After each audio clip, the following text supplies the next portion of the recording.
시간 하나님의 말씀을 위해서 다시 한번 자리에서 잠깐 일어나셔서 우리 오늘 주신 말씀 마태복음 1장 우리 21절 말씀 우리 다 같이 합독해서 우리 한 목소리로 우리 함께 봉독하십니다. 시작.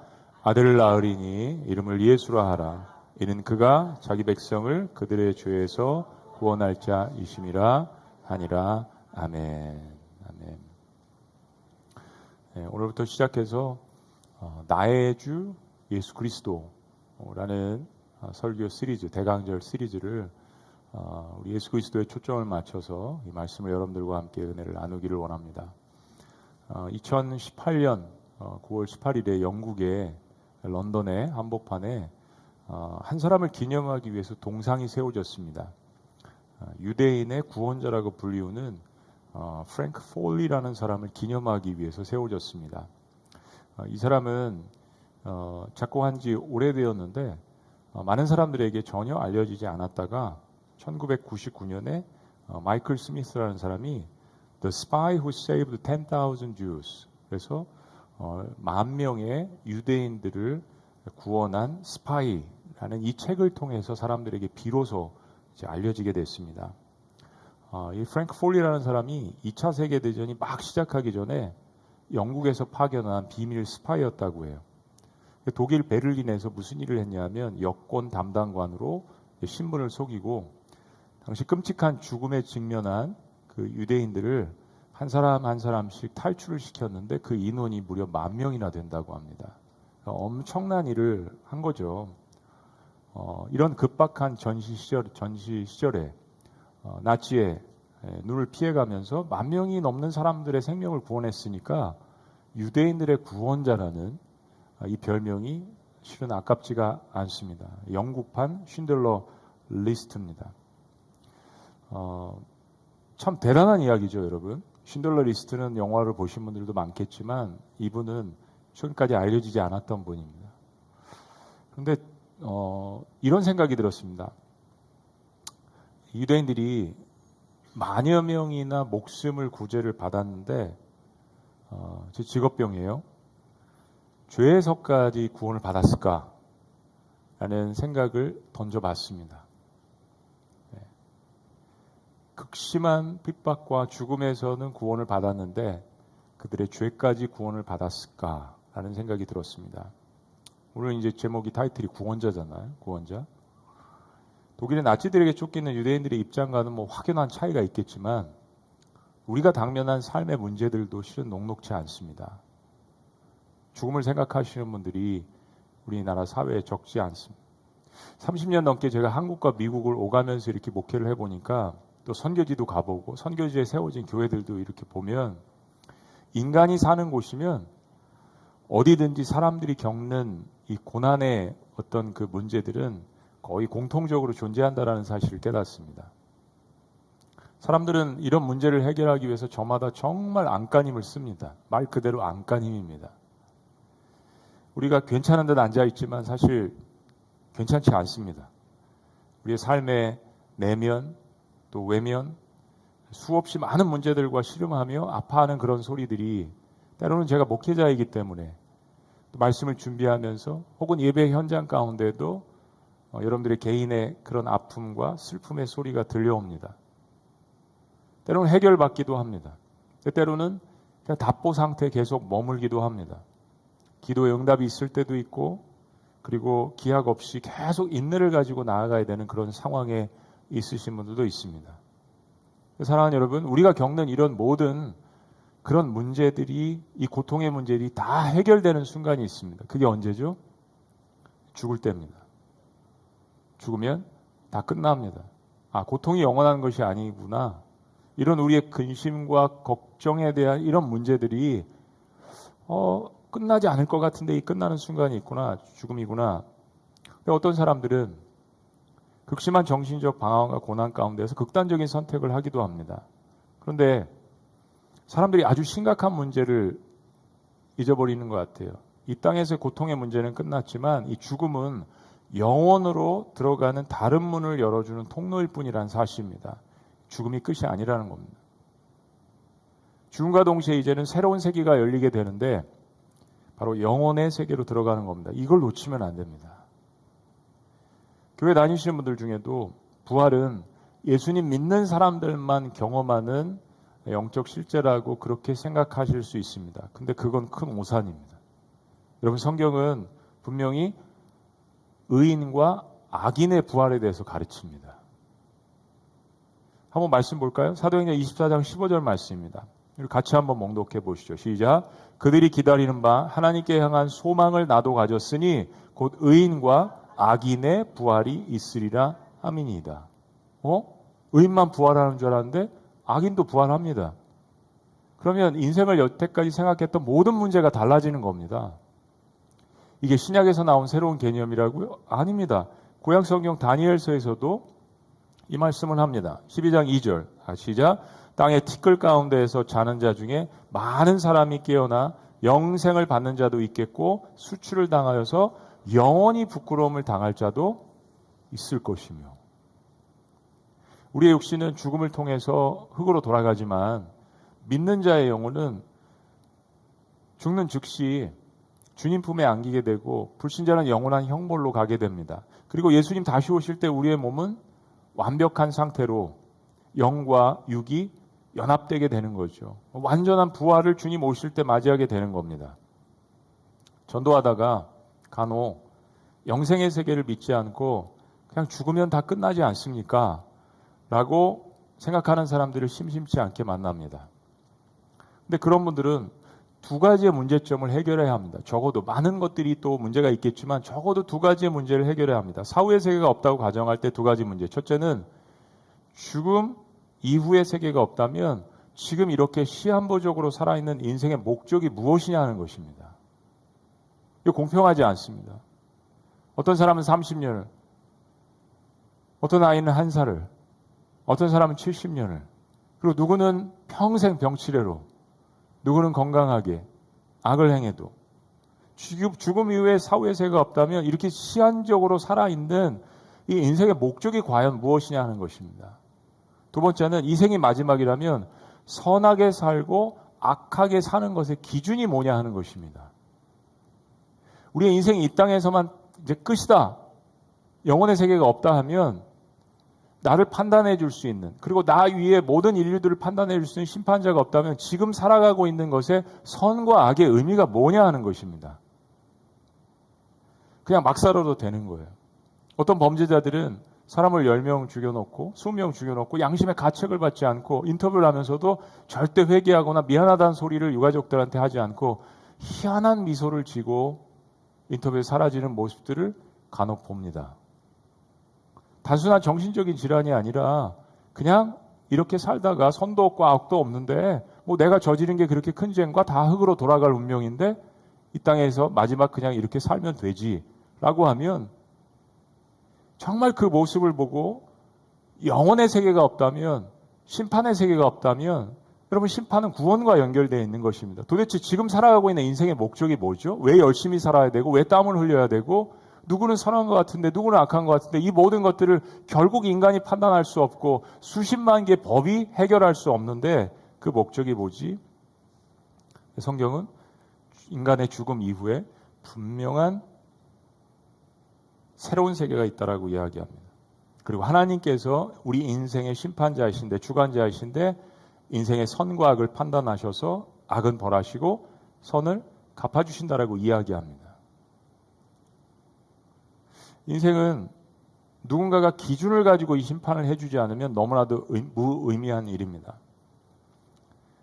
대한민국 사람들이 축구도 좋아하잖아요. 아마 축구 스포츠를 제일 좋아할까요? 왜 그러냐면 국가대항 할 때 많은 열기가, 뭐 야구도 그렇지만 이런 스포츠를 할 때 국가대항. 근데 생각해 보세요. 그런 국가대항 경기를 하는데 심판이 없다.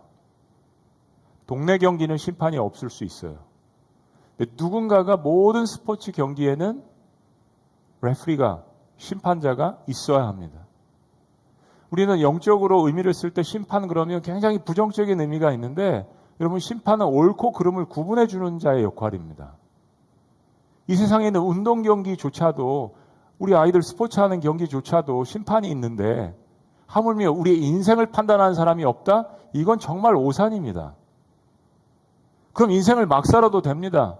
법에만 안 걸리면 돼요. 법에 걸려도 뭐 이 땅에 사는 것이 마지막인데 뭐 그렇게 부끄러울 게 있겠습니까?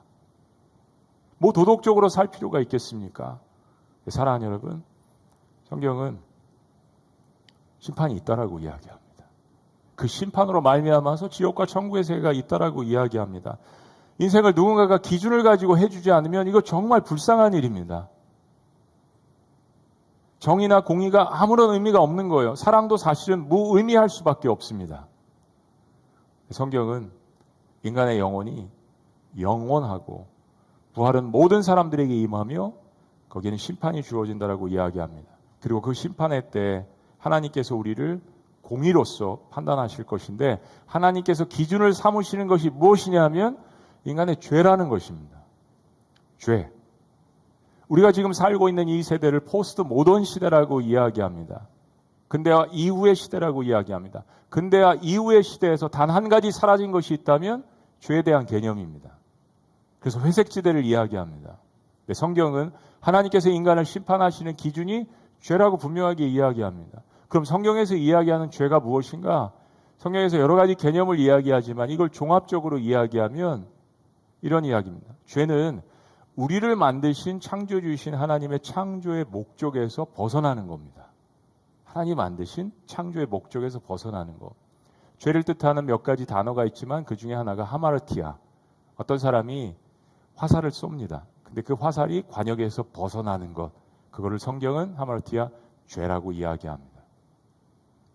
하나님은 사람이 사람답게 살고 정말 하나님께서 대단하신 게 우리 인간을 만드실 때 하나님의 형상을 담도록 만드셨잖아요.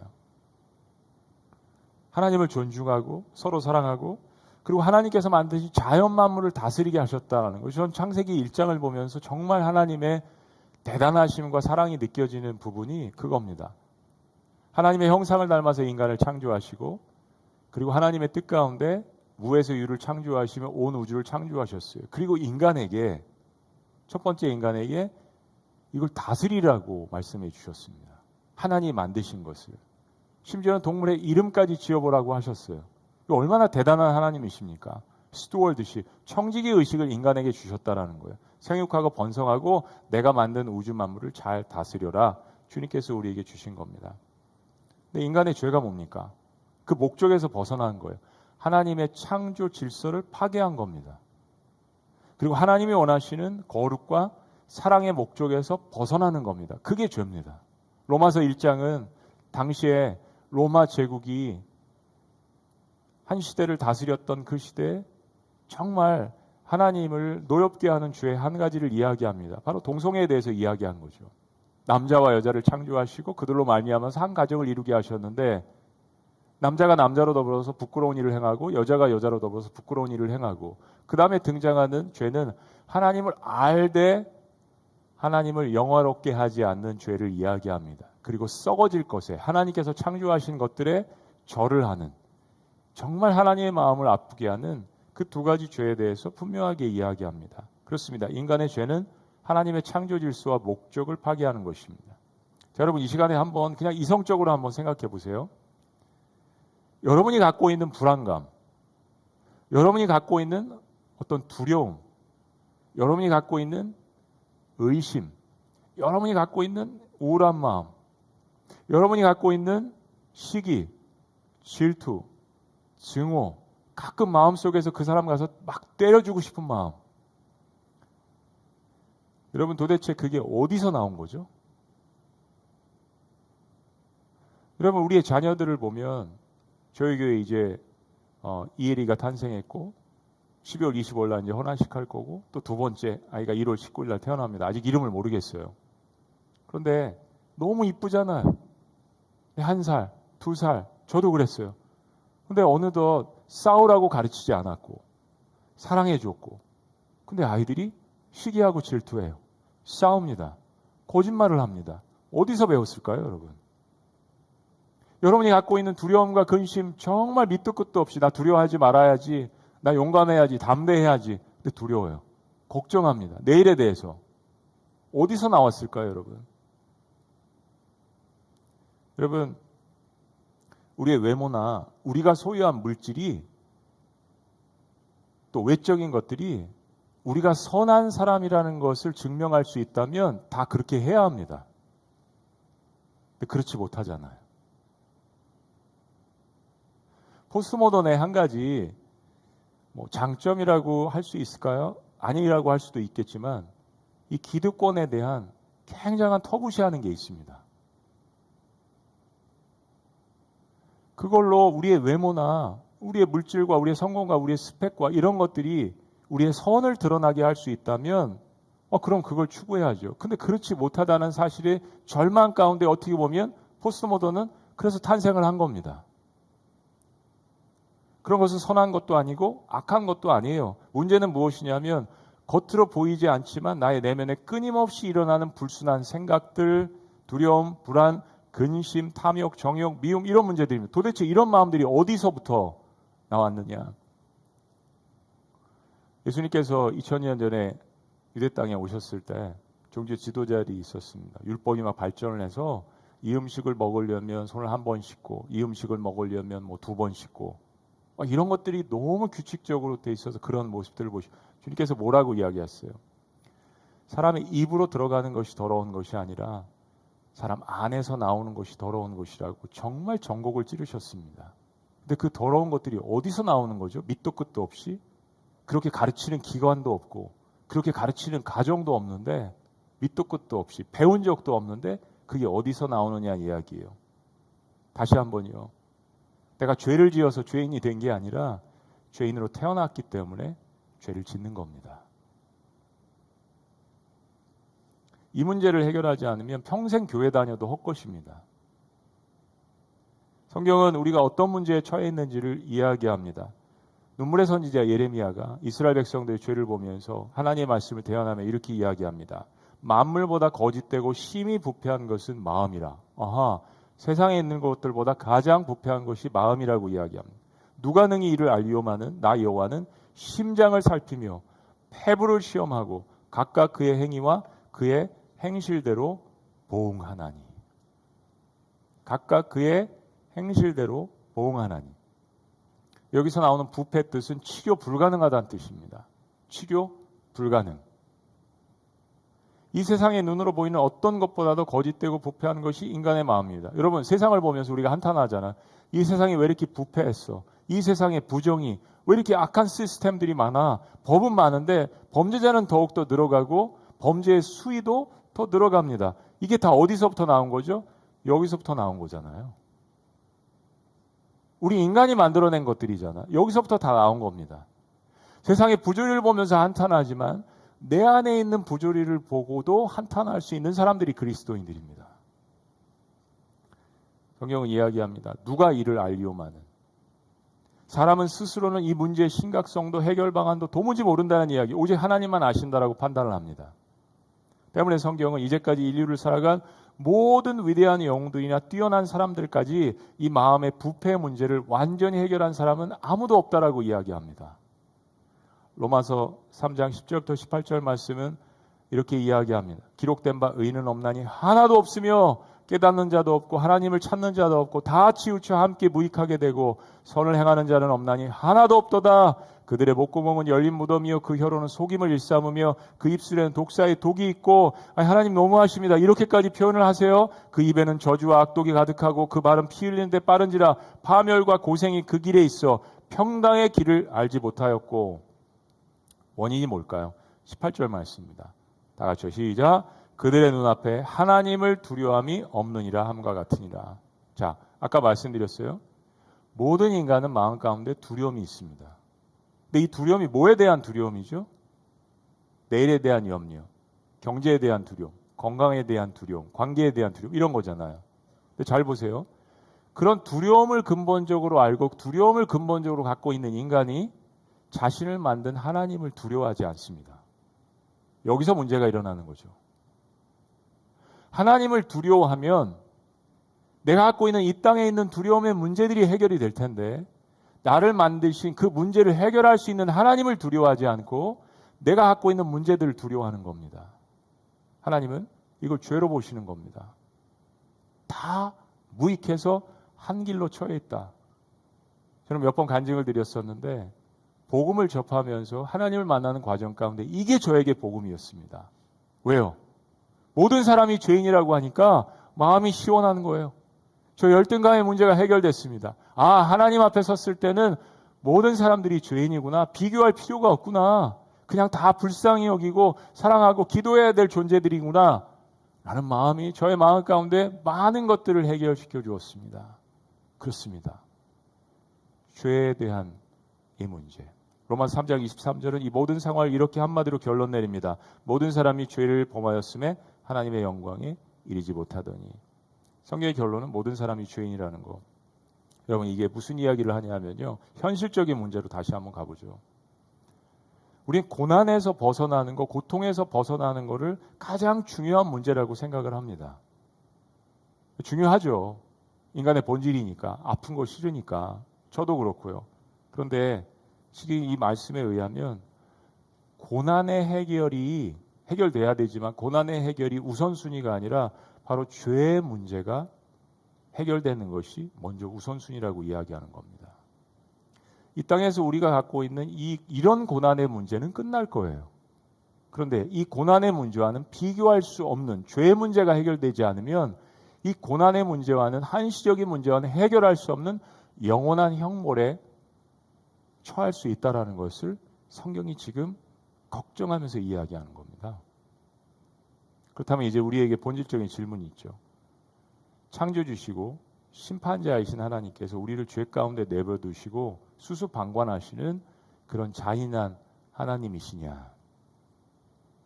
모든 인간이 죄를 범했다라고 성경이 당당하게 기록을 하는데 대책도 없이 하나님께서 우리를 하나님의 형상을 닮아서 창조하셨는데 죄를 지었다고 모두를 심판하셔서 지옥으로 보내실 거냐?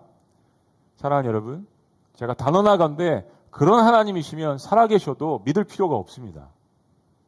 왜냐하면 어차피 천국과 지옥이 있어도 이게 해결이 안 되면 모든 인간이 지옥으로 가게 돼 있는데 뭐 시기하고 질투할 필요도 없고 부럽지도 않고 외롭지도 않고 어차피 다 지옥행인데, 그리고 그렇게 만드신 하나님이라면 살아계셔도 뭐하러 믿습니까, 여러분?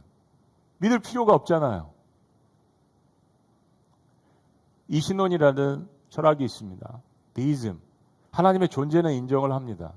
근데 하나님이 세상을 창조하셨지만 이 세상의 고통에 무관하시고 관심이 없으시고 그냥 창조하셨고 스스로 알아서 돌아가게 했다라는 철학입니다. 근데 성경을 보면 그게 사실이 아니죠. 성경에 우리가 죄인이면서 따라서 죽을 형벌과 심판에 놓여있다는 상태를 가르쳐주는 것은 우리를 죽이기 위함이 아닙니다. 부모로서 자녀에게 야, 너 이렇게 하면 이거 안 돼. 운전할 때 조심해. 또 친구들 사귈 때 이렇고, 그 이야기하는 게 사랑의 마음으로 하는 거죠. 우리가 믿는 하나님을 우리가 아버지 하나님이라고 부릅니다. 영적인 나의 아버지, 나의 주님. 하나님은 죄를 지은 자식들의 상태가 어떤 상태에 있다라는 것을 성경을 통해서 혹은 우리 인생의 생로병사를 통하여서 우리가 분명하게 보여주시는 거예요. 육신의 의사를 만나면 엑스레이나 MRI를 통해서 우리에게 보여줍니다. 환자분 지금 상태가 이렇습니다. 음식 식이 조절하시고 운동하셔야 되고 평안한 마음으로 잠을 주무셔야 되고, 성경은 영적인 책입니다. 우리의 영적인 상태가 이렇다라는 것을 보여주시는 거예요. 그게 죽이기 위함이 아니라는 것을 깨달아야 합니다. 하나님은 우리가 꺼지지 않는 불이 타오르는 영원한 형벌에 떨어지는 것을 원하시는 하나님이 아니십니다. 성경은 하나님께서 모든 사람이 구원받기를 원하신다라고 하나님의 속마음을 이야기하십니다. 우리는 하나님의 사랑의 메시지를 통해서 여러 경로와 여러 사람과 여러 환경을 통해서 우리에게 말씀해 주십니다. 때로는 고난을 통해서 우리에게 이야기하십니다. 너 그렇게 살다가는 결국 죽는다. 그렇게 살다가는 결국 지옥으로 가는 지름길이다. 아들아 딸아 제발 돌이켜라. 나를 믿어라. 말씀하시잖아요. 구약을 보면 하나님께서 세상을 구원하시고자 이스라엘 백성들을 선택하시며 선택받은 민족. 근데 이스라엘 백성들이 우리가 출애굽기 금요일날 말씀을 보지만 계속 불순종하잖아요. 어떤 때 하나님을 예배했다가 뭐 홍해가 갈라지면 그 순간에 막 하나님을 찬양하고 막 하는데 홍해 갈라지기 전에 아니 하나님, 이집트에 매장지가 없어서 우리를 광야에서 죽게 하십니까? 이랬던 백성이 이스라엘 백성이에요. 10가지 재앙과 기적을 경험했으면서도 홍해 앞에서 하나님께서 계속 하나님의 선지자들을 막 보내십니다. 이렇게도 이야기하시고 저렇게도 이야기하시고 때론 기적도 보여주시고 때론 한 가지의 샘플로 심판도 보여주시고, 근데 경고의 메시지를 듣지 않습니다. 성경에서 이스라엘 백성들은 바로 우리 인류의 모습을 보여주는 대표성을 갖고 있습니다. 성경에 나오는 수많은 이 스토리들의 이야기들은 바로 나의 삶을 보여주는 것입니다. 근데 성경에 있는 모든 이야기들, 모든 제사, 모든 역사, 모든 스토리들은 단 한 가지의 방향을 가리키고 있습니다. 그것은 바로 하나님께서 이 땅에 이제 마지막 선지자로 보내실 하나님의 아들 예수 그리스도십니다. 오늘 여러분들이 읽으신 마태복음 1장 21절의 시작 1절은 이렇게 이야기합니다. 아브라함과 다윗의 자손 예수 그리스도의 세계라. 그리고 예수님의 때까지 대표적인 인물들을 열거를 하는데 충격적인 것은 성경의 역사를 자세히 들여다보시면 이 족보에 거기에 근친상간한 사람이 있습니다. 아니 이게 어떻게 예수님의 족보에 올라갔지? 매춘부도 등장을 합니다. 아니 어떻게 이 사람이 예수님의 족보에 올라갔지? 이방 여인도 등장을 합니다. 유대인들은 절대로 이방인들과 밥을 같이 먹지 않습니다. 근데 유대인의 족보에, 예수님의 족보에, 메시아의 족보에, 남북왕국 시대를 통해서 우상 숭배를 한 왕들의 이름도 등장을 합니다. 무슨 이야기냐면 마태복음 1장의 계보에는 하나님을 신실하게 따른 사람들도 있었지만 정말 그렇지 않고 도저히 예수님의 족보에 등장할 수 없는 공공연하게 죄를 저지른 사람들의 이름도 등장을 합니다. 이게 도대체 뭐죠, 여러분? 그냥 읽으셨어요? 그럼에도 불구하고 이런 인물들을 도대체 성경에 이렇게 공공연하게 등장시키는 이유가 무엇입니까? 저는 이런 생각을 했습니다. 첫째는 성경이 꾸며낸 이야기가 아니라는 거. 하나님의 말씀은 가감없이 모든 것들을 드러낸다라는 거. 둘째는 예수님께서 인간의 그런 죄악과 허물에도 불구하고 그 모든 인간의 악의 역사를 꿰뚫고 인간의 천하고 낮은 모습으로 우리의 삶에 한복판에 오셨다라는 겁니다.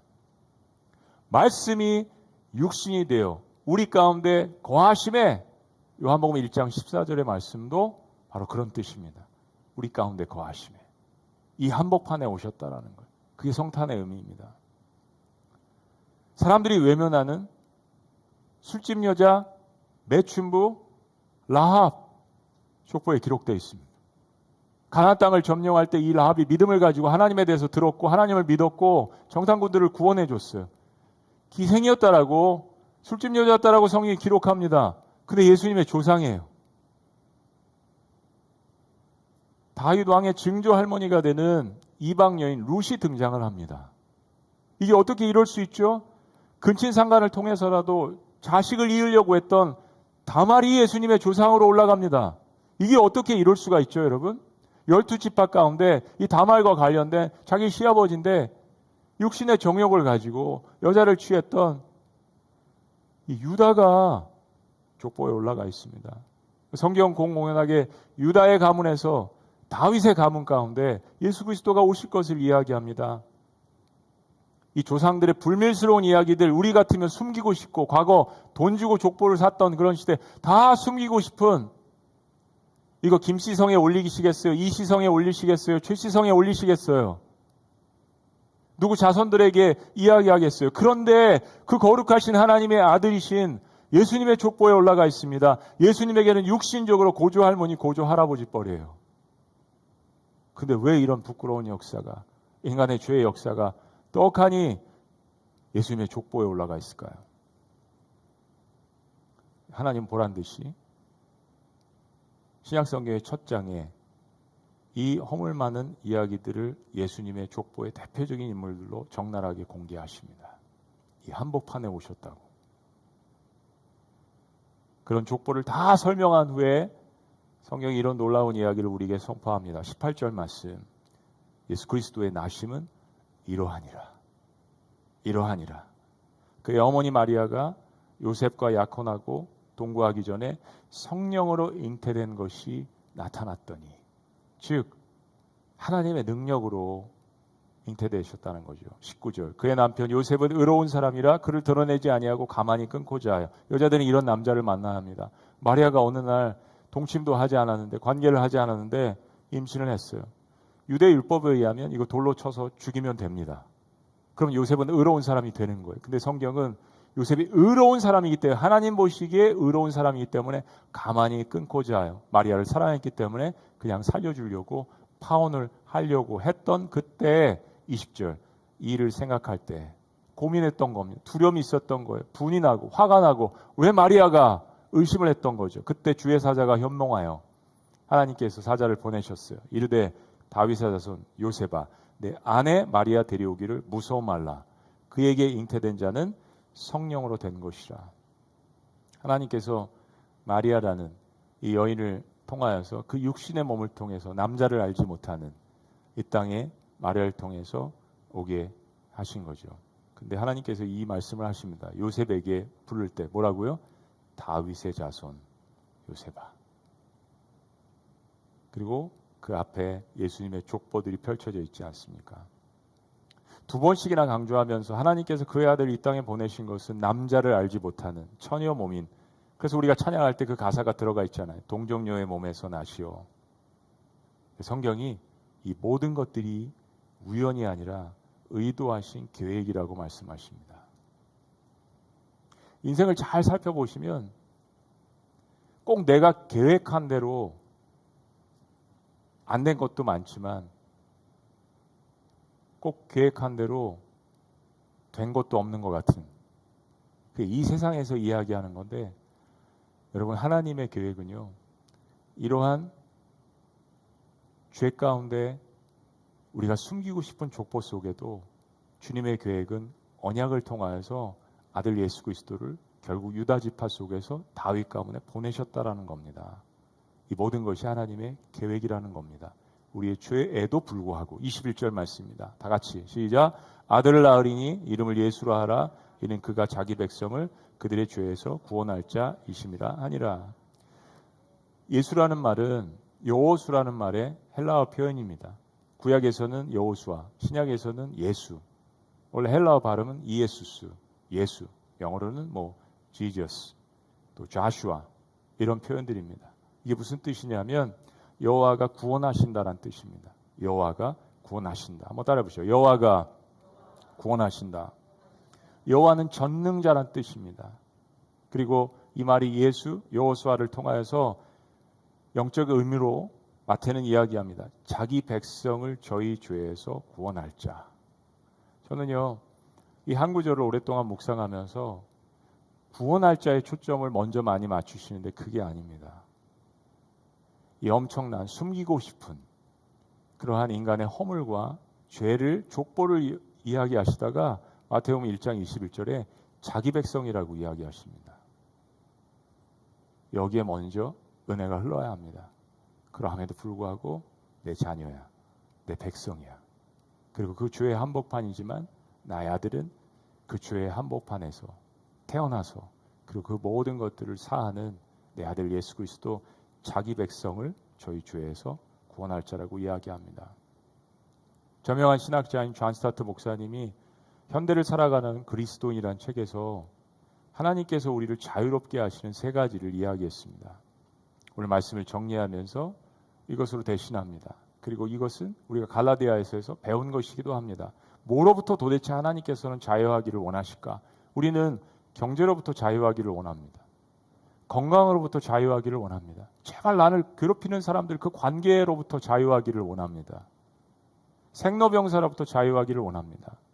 근데 성경이 우리에게 주시고자 하는 첫 번째는 예수 그리스도는 우리를 죄로부터 자유롭게 하십니다. 하나님은 아들을 이 땅에 보내셔서 십자가에 죽게 하심으로 우리가 이 땅에 있는 이룬 모든 업적과 성취들을 가지고 해결할 수 없는 이 죄의 문제를 용서함 받을 수 있는 통로를 활짝 열어놓으셨습니다. 말씀 그대로 모든 죄입니다. 마태복음 1장 21절을 계속 묵상하세요. 자기 백성을 저희 죄에서 구원하는데 모든 죄에서. 예수님을 인생의 구원자로 받아들일 때 우리의 모든 죄는 용서받지 못할 죄가 없는 것입니다. 자기 백성을 모든 죄에서 구원할 자. 두 번째, 무엇으로부터 자유할까요?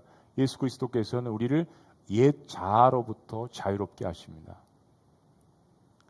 둘째는 죄의 문제가 해결받음을 통해서 내가 새로운 자아를 갖게 되잖아요. 그러니까 내가 더 이상 심판의 정죄에 놓여 있는 죄인이 아니라 하나님의 자녀가 되는 권세를 갖게 됩니다. 그리스도인들은 아직 완벽하지 않기 때문에 이 땅에 살고 있기 때문에 남아있는 옛 자아와 새로운 자아 사이에 싸움이 많이 일어나게 될 겁니다. 양심이 더 활발하게 작용을 하게 될 것입니다. 그때 여러분 이걸 기억해야 합니다. 나에게 옛 자아를 주신 분이 누구신가를 기억한다면 우리가 영적 전쟁에 승리하는 비결은 나에게 옛 자아를 주신 분의 다스리심을 받는 겁니다. 그분이 내 인생의 새로운 주인이시기 때문에 그분의 인도함을 받는 거죠. 그분과 동행하는 것이죠. 마지막 세 번째는 예수 그리스도는 우리를 두려움으로부터 자유롭게 하십니다. 여러분 이 부분을 꼭 기억하셔야 합니다. 예수를 믿는 사람들에게는 죽음은 더 이상 형벌의 의미가 아닙니다. 많은 사람들은 죽음을 형벌의 의미로 보고 있습니다. 예수님은 죄에서 우리를 구원하시고 자유롭게 하셨기 때문에 죽음은 이제는 하나님께로 나아가는 통로입니다. 저도 때로 죽음에 대한 두려움이 있기는 합니다. 여러분들도 그러시죠. 그런데 이 땅에 살고 있기 때문에 우리가 느끼는 그런 두려움들을 근본적으로 극복할 수 있는 그 자유함을 복음 안에서 우리에게 주셨습니다. 육신의 헤어짐이 얼마나 슬픕니까? 저희 나이 또래가 있으신 분들이 저희 교회 많이 있으신데 40, 50대가 주축인데 이제 우리의 나이는 그런 거예요. 이제 사랑하는 부모님을 떠나보내야 되는 그런 시간들이 가까우는 겁니다. 그리고 우리가 키웠던 자녀들을 이제 시집 보내고 장가 보내고 또 계속해서 돌봐야 되는 이 중간에 낀 세대들. 그죠? 이걸 한번 경험을 했었다면 더 잘할 수 있을 텐데 인생은 그렇지 않습니다. 거기에 대한 걱정과 염려와 두려움들이 우리 안에 있는 것이죠. 그러나 근본적으로 이러한 문제들을 해결할 수 있도록 주님께서는 죄로부터 자유롭게 하셨고 그리고 옛 자아로부터 자유롭게 하셨고 인간이 갖고 있는 이러한 이 두려움의 문제들을 주님께서 자유롭게 하셨다라는 거. 육신의 헤어짐이 사랑하는 사람들 보내는 것이 슬프지만 결국에는 얼마 안 가서 우리가 다시 한번 그 사랑하는 모든 사람들을 같이 만나서 주님 안에서 가나안의 축제를 그 혼인잔치의 축제를 벌일 수 있다는 놀라운 역사가 우리 안에 있음을 기억하시기를 주의 이름으로 축원합니다. 22절에 주님께서 이 모든 일을 계획하셨다라고 이야기합니다. 22절 다 같이요. 시작. 이 모든 일이 된 것은 주께서 선지자로 하신 말씀을 이루려 하심이니 이르시되. 여러분 이런 구원을 받으셨습니까? 이 놀라운 구원. 오늘 죽어도 지옥의 형벌을 향해서 가는 운명이 아니라 영원한 천국으로 가는 확신, 그리고 내가 사랑하는 사람들을 다시 만날 수 있다는 확신, 그리고 이 땅에서 겪었던 고통과 고난과 그 모든 어려움에서 주님께서 계시록의 말씀처럼 내 눈에서 눈물을 닦아주시는 그 주님의 놀라운 사랑을 영원히 경험할 수 있다라는 것. 그리고 이 모든 것들을 나의 인생 가운데 주님께서 계획하셨다라는 것. 그것이 성탄의 의미입니다. 우리 그걸 기뻐해야 하는 것입니다. 지난 금요일에 기도회 설교하러 가기 위해서 차가 없어서 택시를 타고 광교 채플로 향했습니다. 택시 기사분이 그날 추웠는데 창문을 이렇게 조금씩 다 열어놓으셨어요. 그래서 이제 닫으시나 보다 그랬더니 한 2, 3분이라도 닫지를 않으시는 거예요.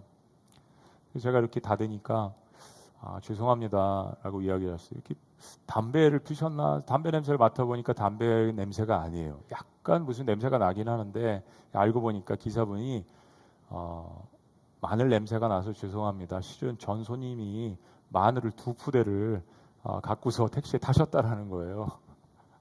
그게 이제 택시에 배가지고 이분이 미안해서 그렇게 이야기를 하신 거예요.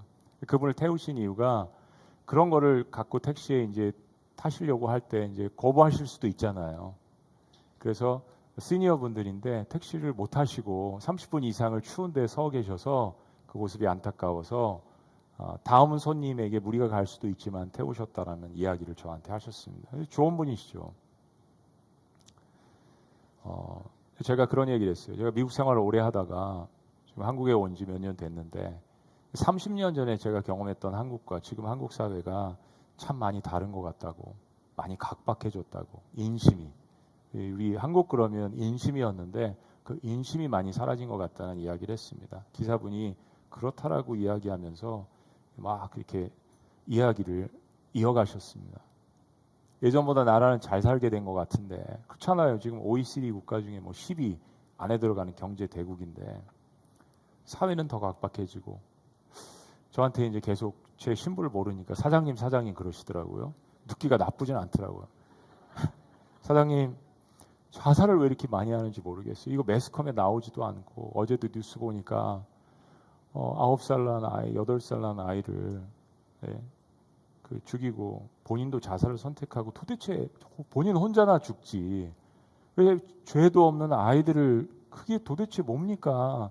옛날엔 이런 일들이 많지 않았는데 요즘은 이런 일들이 너무 많고 매스컴에도 안 나오고 너무 안타깝다고 그런 얘기를 하시는 거예요.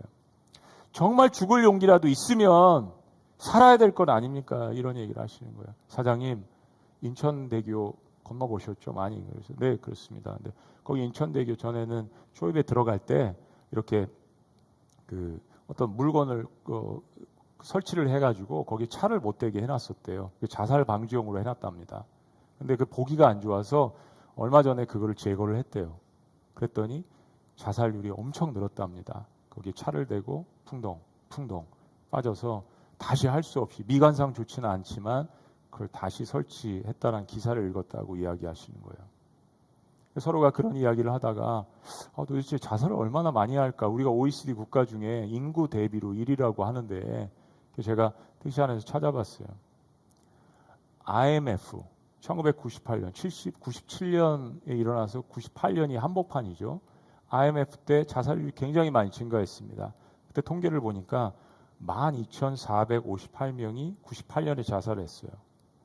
근데 여러분, 작년에 자살 수가 얼마인 줄 아십니까? 2024년 자살 사망자 수가 14,872명이에요. 인구는 그때부터 줄었는데 2,000명 이상이 매년 더 많이 자살을 합니다. 이게 왜 그렇죠? 택시기사분의 눈을 보니까 선하게 생기셨어요. 그래서 모범 택시도 아니고 개인 택시도 아니고 영업용 택시인데, 택시 일을 하시기 전에 무슨 일을 했냐라고 여쭤봐도 됩니까? 그랬더니 웃으시면서, 제가 사실은 창업을 하고 잘 나갔던 사람입니다. 수백 원의 자산도 있었는데 코로나 시절 때 직격탄을 맞아서 폐업을 하고 뱅크럽을 했습니다. CEO로서 일주일에 골프도 몇 번씩이나 칠 수 있는 풍요로운 삶을 살았습니다. 그런데 이렇게 되고 보니까, 빚을 지니까 아내와도 법적으로 이혼을 해야 되고 또 집에서 나와야 되는 그런 상황이 됐습니다. 허탈하게 웃으시면서 그런 이야기를 하시더라고요. 근데 그런 일을 당하면서 어려운 것 중에 하나는 주변에 있는 사람들이 떠나고 전화도 안 받고 믿었던 사람들도 배신을 하더라, 이런 이야기를 하세요. 인생을 포기하고 싶은 생각이 들었지만 새 자녀와 아내를 생각하면 절대 그럴 수 없어서, 그거 왜 죽냐 이거예요. 그래서 그런 얘기를 하셨던 거예요. 택시를 선택했다고 하십니다. 제가 그런 얘기를 했어요. 저도 비슷한 일을 경험을 했거든요. 그때 이분이 눈을 동그랗게 뜨시고 더 적극적으로 이야기를 하시더라고요. 그래서 제가, 아니 배달 일이 좀 더 월급이 많으실 것 같은데 왜 택시를 하셨냐 궁금해서, 저도 연구를 많이 해봤으니까. 배달 일은 월급은 더 많지만 안전하지가 않아서 사고가 많이 있기 때문에 오토바이를 타야 되니까. 근데 택시 일은 그렇지 않아서 하루에 12시간에서 15시간 영업용 택시를 운영해야 합니다. 한 달에 한 3번 정도밖에 못 쉬어요. 하루 종일 운전하는 거죠. 그러고서 받는 돈이 한 300만 원, 350만 원 이야기를 하시더라고요.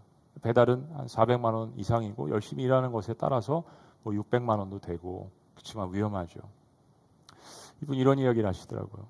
그런데 사장님, 제가 이 택시를 하면서 힘들긴 하지만, 육신적으로 힘들긴 하지만 좀 치료가 되는 일들이 있습니다. 그래서 그게 뭐죠? 그랬더니 사람들이 택시에 타면 아까 그런 그 시니어 분들, 마늘 이만큼 짊어지고 탄 시니어분들, 그런 분들이 인생의 이야기를 해주시면서 저를 위로하시는데 그 이야기를 들어드리고 또 본인 이야기도 좀 하는데, 어제는 그 할머니 한 분이 식당을 운영하시는데 식당에 딱 내렸는데 국밥을 먹고 가라고 하셨대요. 공짜로. 그런 이야기들 하시면서 이게 바다까지 내려왔는데 택시를 운영을 하는데 이 기사로서 자부심도 조금 생기고 제 마음도 치료가 되는 그런 그 이야기를 하시더라고요. 그럼 저를 보시면서 젠틀하게 생기시고 그런 일을 당하시지 않은 분인 것 같은데 막 그러시면서 이야기를 저한테 계속 이어나가셨습니다. 그러면서 빨리 회복되고 싶다고.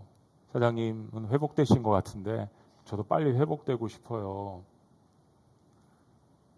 이분이 빨리 회복되고 싶다라는 그런 이야기를 하시는데, 왜 하나님께서 오늘 택시를 타고 광교채플로 가게 하셨는지 마음 가운데 딱 확신이 왔습니다. 하나님께서 이 기사분을 오늘 일부러 만나게 하셨다는 생각이 들었어요. 이분에게 구원자가 절실하게 필요하다는 확신이 들었습니다. 그래서 마음 가운데 이분 분명히 예수님 안 믿으신다, 교회 안 나가시는 분인데 딱 마음 가운데 이방인 고넬료 같다는 생각이 들었습니다. 거룩한 이방인, 아직 하나님은 모르시지만. 도착지에 도달했습니다. 막 이분도 대화를 더 하고 싶어 하시고 저도 대화를 더 하고 싶어 하고, 그래서 예배에 조금 늦게 간 거예요, 제가. 그런데 미터기에 보니까 한 15,000원 정도 나왔는데 지갑을 딱 열어보니까 감사하게 5만 원짜리가 있더라고요. 그래서 5만 원을 드리면서 이거는 나머지는 페이 안 하셔도 된다고 하면서 제가 그랬습니다. 저에게 딱 2, 3분만 달라고. 2, 3분만 달라고. 그리고 저는 실은 목사입니다. 눈이 2번 더 커지시더니 너무 놀라셨어요. 그래서 제가 안수기도 해드려도 되겠습니까? 네. 교회 나가보신 적 있습니까? 아니요. 예수님 아세요? 모릅니다. 근데 제가 목사니까 안수기도 해드리겠습니다. 그리고 기도를 하면서 설교를 했죠. 창세기부터 요한계시록까지. 구원이란 무엇인가? 우리의 인생은 어디로부터 어디로 가는가? 가족의 의미란 무엇인가? 왜 살아야 되는가? 안수기도를 하고 예수님의 이름으로 축복하고 기도합니다. 했더니 그분께서 아멘 하셨습니다. 그리고 제가 그분의 이름을 잊을 수 없는 이름이에요. 그리고 제가 기도하겠습니다. 그리고 저의 이름을 알려드렸습니다. 그리고 저희 교회 이름도 알려드렸어요. 미라클 교회입니다. 저희 교회는 기적이 일어나는 교회입니다. 한 달에 3번밖에 못 쉬시기 때문에 주일날 오실 수 없지만 유튜브 채널도 알려드리고 제 이름도 알려드리고 설교를 들으시면 좋겠습니다. 마음에 주님의 음성이 울렸습니다. 그 주님의 음성이 뭐냐면 이 땅을 살아나가는 모든 사람들에게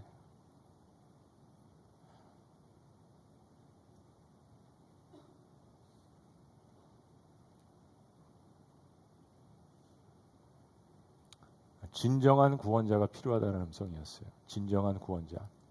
프랭크 폴리는 위대한 사람입니다. 죽어가는 유태인 10,000명을 살렸으니까요.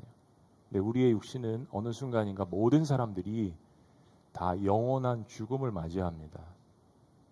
그런데 죄에서 우리를 구원하실 수 있다면, 근본적인 두려움에서 우리를 자유롭게 하실 수 있다면, 우리가 싫어하는 옛 자아로부터 우리를 자유롭게 하실 수 있다면, 그 주님의 말씀, 내가 내 아들을 보내는데 그는 내 백성을 그들의 죄에서 구원할 자이심이라. 여러분, 이 한 말씀을 일주일 동안 기억하며 이 대강절에 그 주님께서 이 땅에 오신 것을 의미를 알고 기뻐하고 축하하고 탄생을 경배하는 저와 여러분들, 그리고 모든 사람들이 구원자가 필요하다라는 이 사실을 각인하며 우리 미라클 오이교회가 그런 구원을 선포하시는 우리 교회가 되시기를 주의 이름으로 축원합니다. 축원합니다. 기도하시겠습니다.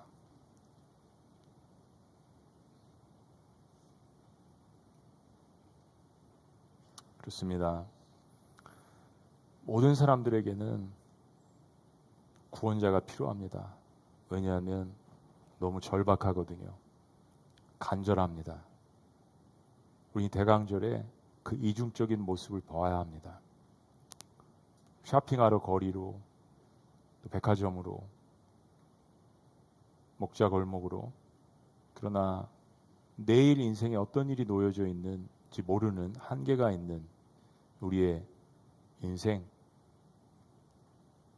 그래서 주님께서 그 족보를 다 보여주시는 겁니다. 인간의 족보. 그러나 한복판에 오셨습니다. 모두에게 구원자가 필요함을 아시기 때문입니다.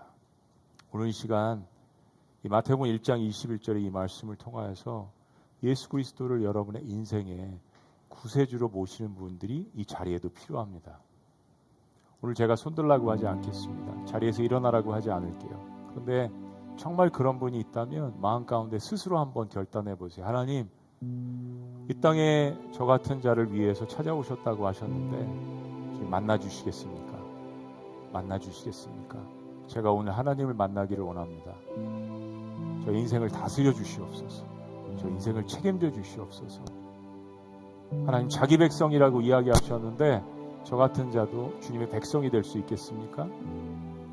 주님 앞에 그렇게 기도해 보세요. 기도해 보세요. 정말 성탄의 진정한 의미를 깨닫고 주님 앞에 감사하는 그런 시간이 될 겁니다.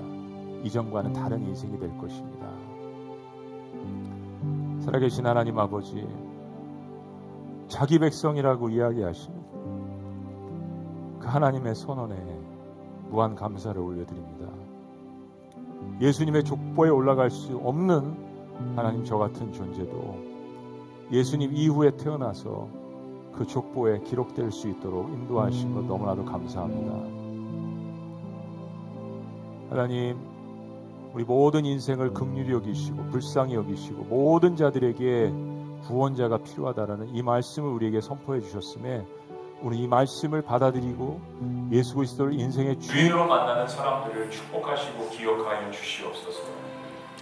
그리고 이 놀라운 복음을 다시 한번 들으며 그리고 예배 후에 만나는 모든 사람들에게 이 구원자 예수 그리스도를 증거하는 하나님의 백성들에게 능력을 더하여 주시고 구원이 선포할 때마다 한 영혼이 주님께로 돌아오는 놀라운 역사들이 있게 하여 주시옵소서. 우리의 구원자 되신 예수 그리스도 이름으로 축복하고 기도합니다. 아멘. 할렐루야. 잘 따라하시겠습니다. 그런 마음으로 이 찬양 주님 앞에 올려드립니다. 가사가 이렇습니다. 이 땅에 오신 하나님의 본체, 하나님의 아들 예수 그리스도 십자가에 달리사 우리 주에 사하셨네. 하나님이 그를 지극히 높여 모든 일 위에 뛰어난 이름을 주사 모든 입술이 주를 시인해 선포해 왕께 만세. 한번 따라해보시죠. 왕께 만세. 선포합니다.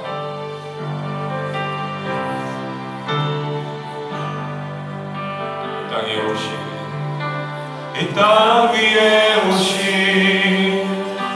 하나님의 본체 십자가에 달리사 우리 죄 사하셨네. 하나님이 그를 지극히 높여 모든 이름 위에 뛰어난 이름을 주사 우리 예수 이름 앞에 전하고 모든 입이 주를 시네. 영광 중에 오실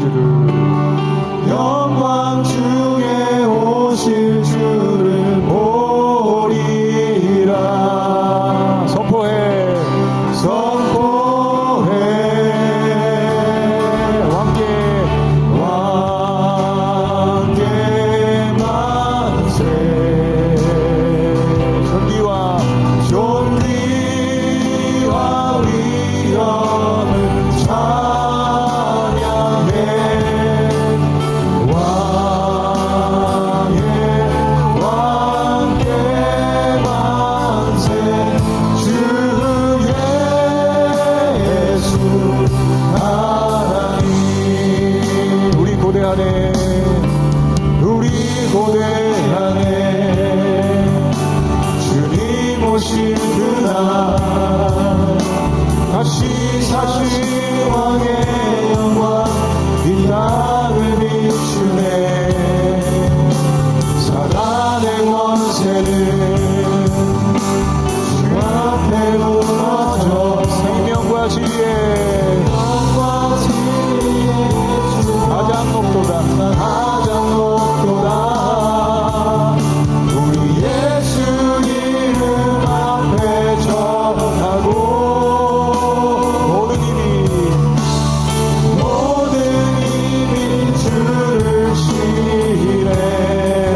영광 중에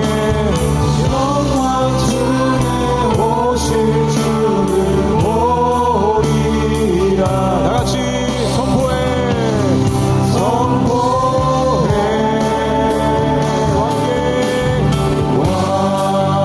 왕께 만세.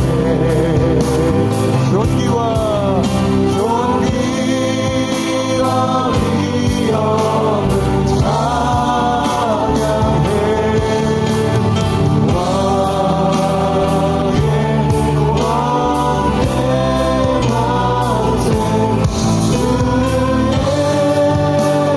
다시 한번 선포합니다. 왕께 만세.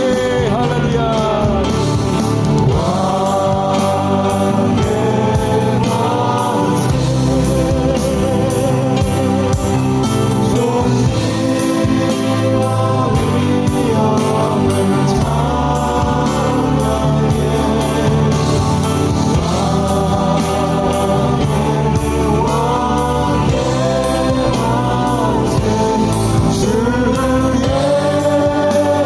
다시 한번 전심으로 우리 주님 앞에 선포합니다.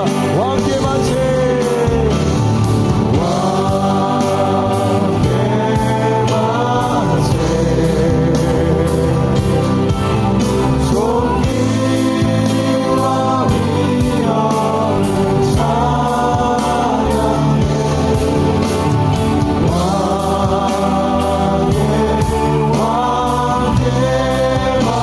만세. 주 예수 하나님. 왕께 만세. 왕께 만세. 아멘. 존귀와 위엄을 찬양해.